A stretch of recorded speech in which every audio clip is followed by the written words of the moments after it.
This still weighs on me. Some background. My mum was abusive growing up. It got bad enough that at 12, I left home through the courts and moved in with my dad.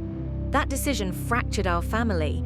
On the court paperwork under name of child, she wrote something like, "I have no son." I've carried that with me ever since. I had little contact with her after that, briefly at 17, again in my early 20s, and not consistently until much later. I'm now almost 40. I spent over 20 years drinking heavily and finally got sober in 2018, which is when I made an effort to reconnect with my family, including my mum.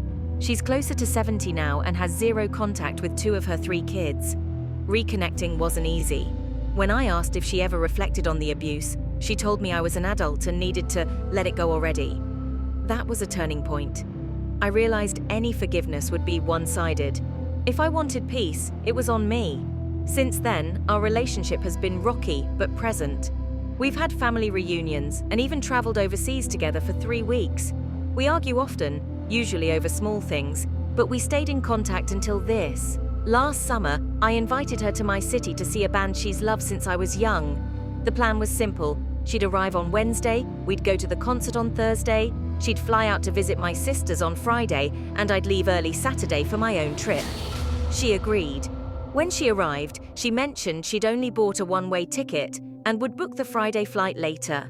That made me uneasy, and I reminded her several times to make sure it was booked. I thought I was clear in my wording and tone that I didn't want anyone staying in my house while I was gone.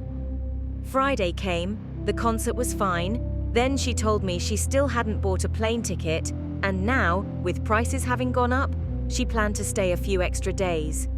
While I was away, I told her plainly, "I'm leaving at 5 a.m. tomorrow. You need to get on that plane."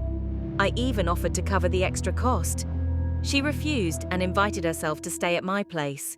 That's when I said clearly that I wasn't comfortable with anyone staying in my home while I wasn't there. She accused me of not trusting her and said she was my mother. I said it wasn't about trust, I just didn't want anyone in my house. The argument escalated. Finally, she said, "Fine, take me to the airport." I think she expected me to cave. I didn't. I packed the car, grabbed my daughter, and drove her to the airport in silence. When we arrived, it felt like a standoff, like she was waiting for me to say, "Never mind, don't go."